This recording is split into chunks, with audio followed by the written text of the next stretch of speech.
Hello, नमस्कार दोस्तों। तो दोस्तों कैसे हैं आप लोग? आशा करते हैं आप लोग अच्छे होंगे। तो दोस्तों जैसा आप जानते हो, हम आपके लिए बीएड की क्लास की बीएड क्लास की जो बुक है उसके अनुसार आपको टॉपिक लाते रहते हैं। तो दोस्तों आज जैसा आप देख रहे होंगे, ये आपकी बुक है, यहाँ पर देख रहे होंगे ये आपकी बुक है शिक्षा में दार्शनिक एवं समाजशास्त्रीय परिदृश्य। और दोस्तों ये आती है बीएड फर्स्ट ईयर की। कौन सी? बीएड फर्स्ट ईयर में ये बुक आती है। और ये बीएड फर्स्ट ईयर की जो बुक है दोस्तों, ये कोड इसका हो जाता है E102। E102 ये आपकी बुक है। तो इसका फर्स्ट यूनिट फर्स्ट का एक और टॉपिक हम लेकर के आए हैं, छोटा सा, जो है शिक्षा के प्रकार और शिक्षा के माध्यम। दोस्तों क्या है इस टॉपिक में, कैसे क्वेश्चन आता है, ये किस तरह से आता है, हम आपको बताते हैं आगे वीडियो में। चलते हैं दोस्तों आगे। तो दोस्तों आगे बढ़ते हैं। तो दोस्तों कुछ क्वेश्चन इस प्रकार हो सकता है जो आपका शॉर्ट या वेरी शॉर्ट में आ सकता है। शिक्षा के प्रकार बताइए या शिक्षा के माध्यम बताइए। तो इन पर आज हम आपके सामने चर्चा करते हैं। तो सबसे पहले ले लेते हैं शिक्षा के प्रकार यानी टाइप्स ऑफ एजुकेशन, यानी एजुकेशन में कितने प्रकार होते हैं। वैसे देखा जाए तो दोस्तों एजुकेशन के काफ़ी प्रकार होते हैं, लेकिन इसमें कुछ मुख्य हैं, कुछ आपके गौण हैं जो हम आपको बताते हैं।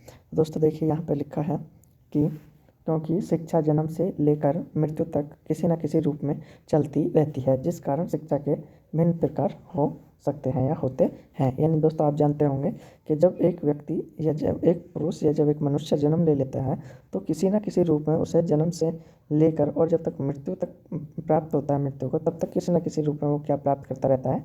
शिक्षा प्राप्त करता रहता है। तो दोस्तों शिक्षा प्रकार की कितनी होती है, ये जैसे कि यहाँ पर छोटा सा आप चार्ट देख रहे होंगे यहाँ पे। तो शिक्षा होती है जैसे कि सामान्य शिक्षा, विशेष शिक्षा, प्रत्यक्ष शिक्षा, अप्रत्यक्ष शिक्षा, व्यक्तिगत शिक्षा, सामूहिक शिक्षा, संकुचित और व्यापक शिक्षा।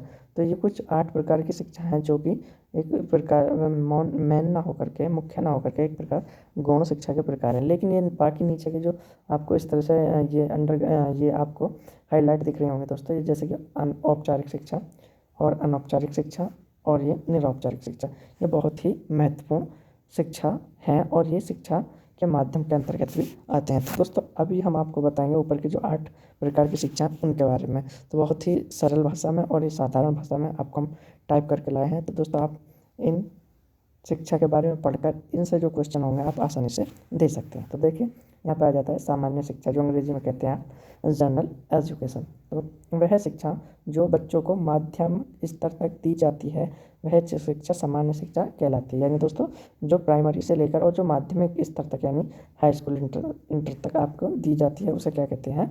सामान्य शिक्षा, जिसका उद्देश्य होता है सामान्य योग्यताओं का विकास करना, यानी बच्चे में जो भी योग्यता उनका विकास करना तथा उचित व्यवहार योग्य कार्य करने वाला बनाना होता है। भारत में स्वतंत्रता के बाद सब शिक्षा को मुक्त तथा आवश्यक बना दिया गया है। तो जैसे कि दोस्तों माध्यमिक आपका 8वीं तक आ जाएगी और उच्च माध्यमिक आप जानते हैं दोस्तों किस तरह से होता है। तो दोस्तों यानी ऐसा कह सकते हैं कि जो जनरली बातें होती हैं बच्चे के अंदर, वो योग्यताएं विकसित कर देना किसके अंतर्गत आता है? जनरल एजुकेशन के यानी सामान्य शिक्षा के अंतर्गत आता है। इसके बाद आगे देखते हैं दोस्तों, यहाँ पर आ जाता है विशिष्ट शिक्षा। विशिष्ट शिक्षा यानी स्पेशल एजुकेशन। यहाँ पर लिखा है जब किसी बालक को सामान्य शिक्षा दी जाती है तो उसके शिक्षक द्वारा उस बच्चे के जन्मजात गुणों और योग्यताओं क्षमताओं को पहचान कर उसे उसी के अनुरूप शिक्षा देना, अर्थात उसकी कुशलता को पहचानते हुए उसी क्षेत्र में उच्च शिक्षा देना विशिष्ट शिक्षा कहलाती है। यानी दोस्तों ऐसे समझें कि जो हम बच्चे को सामान्य शिक्षा देते हैं, यानी प्राथमिक से लेकर के माध्यमिक तक जो शिक्षा देते हैं, वो हमारी सामान्य शिक्षा कहलाती है। लेकिन जैसे जैसे विद्यालय में छात्र जाता है तो वहाँ पे जो शिक्षक होता है, जो आपका शिक्षक होता है, वो प्रत्येक बच्चे की जो कार्य कुशलता है, जो भी योग्यता उनको पहचान लेता है। और जैसे कि जो बच्चा जिस क्षेत्र में अच्छा कार्य करता है, विशिष्ट कार्य करता है, उसी क्षेत्र में उसे और अधिक उच्च शिक्षा दे देना क्या कहलाती है?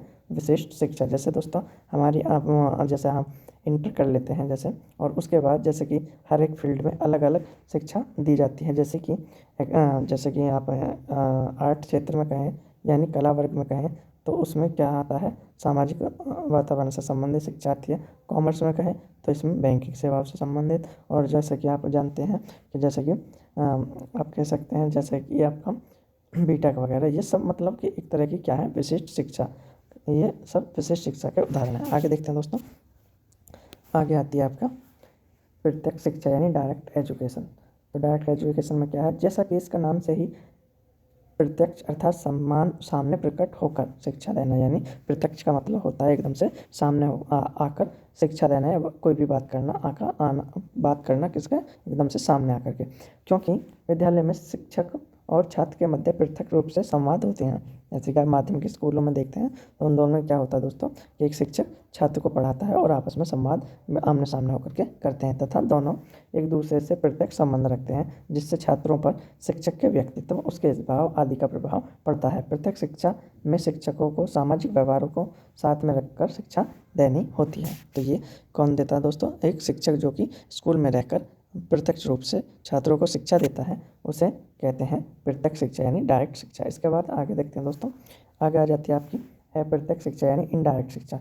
ऐसा शिक्षा जिसमें स्वयं छात्र को विद्यालय जाने की आवश्यकता न होकर हो, या ऐसा समझते हैं दोस्तों कि इसमें ज़रूरी नहीं है कि बच्चा विद्यालय ही जाए, वह किसी भी कारण से किसी भी विषय को किसी भी प्रकार से वह किसी न किसी के द्वारा भी सीख सकता है।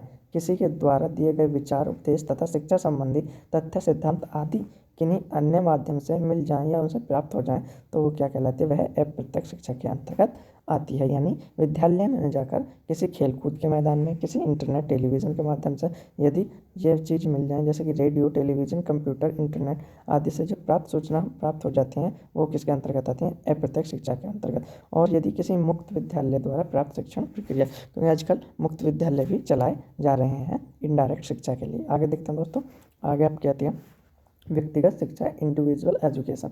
व्यक्तिगत का दोस्तों आप जानते हैं मतलब, जब व्यक्तिगत का मतलब होता है स्वयं एक व्यक्ति से, क्योंकि मनोवैज्ञानिक मानते हैं कि सभी व्यक्ति एक जैसा कार्य नहीं कर सकते या एक जैसे नहीं होते, इसलिए इस बात पर बल दिया जा रहा है कि एक शिक्षक को प्रत्येक छात्र पर व्यक्तिगत ध्यान रखना चाहिए ताकि उसके अनुरूप उसको शिक्षा दी जा सके। यानी जब एक शिक्षक प्रत्येक छात्र पर व्यक्तिगत रूप से उस पर नज़र रखेगा तो उसके गुण दोष सब उसको मालूम हो जाएंगे, और यदि जिस क्षेत्र में वो बच्चा अच्छा है उसी के अनुरूप उसे शिक्षा दी जाए तो वह एक अन्य विशिष्ट कार्य उसमें कर सकता है। प्राथमिक स्तर पर ऐसी कुछ विधियाँ अपनाई जाती हैं, जैसे कि दोस्तों लिखा है प्राथमिक स्तर पर, इस तरह आएगा दोस्तों, इस स्तर पर कुछ ऐसी विधियाँ अपनाई जाती हैं जैसे किंडरगार्टन पद्धति और मॉन्टेसरी पद्धति। ये सब किसके रूप है, व्यक्तिगत शिक्षा पर ध्यान देती हैं। ये सब किस पर ध्यान देती हैं, शिक्षा। इसके बाद आगे आ जाता है दोस्तों सामूहिक शिक्षा यानी कलेक्टिव एजुकेशन।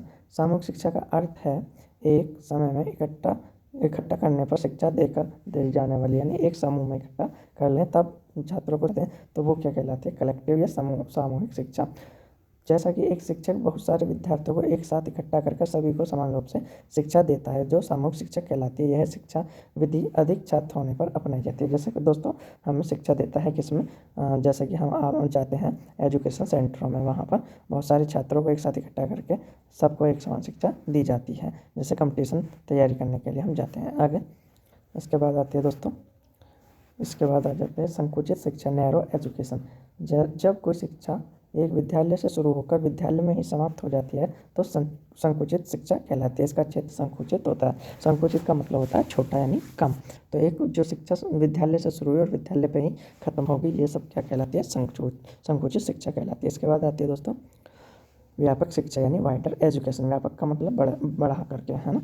व्यापक शिक्षा जन्म से लेकर मृत्यु तक अर्थात जीवन पर्यंत चलने वाली शिक्षा के अंतर्गत आती है, क्योंकि व्यापक का मतलब ब्रॉड होता है, वाइडर तो क्योंकि व्यापक शिक्षा स्कूली शिक्षा समाप्त होने के बाद भी चलती रहती है, जो हमें किसी समाज के द्वारा या किसी स्थान, खेलकूद, मित्र मंडली आदि द्वारा हमेशा किसी न किसी रूप में प्राप्त होती रहती है। तो ये क्या कहलाती है, व्यापक शिक्षा। यानी किसी न किसी रूप में, जरूरी नहीं कि हम विद्यालय ही जाएँ, लेकिन हमें किसी न किसी रूप में अगर प्राप्त होती रहे विद्यालय से लेकर के अलग हटकर भी, तो वे व्यापक शिक्षा के अंतर्गत आते हैं। दोस्तों आपकी जो बाकी तीन आपकी शिक्षा रह गई हैं, जैसे औपचारिक, एक आपकी औपचारिक, एक अनौपचारिक और तीसरी आपकी हो जाती है निरौपचारिक।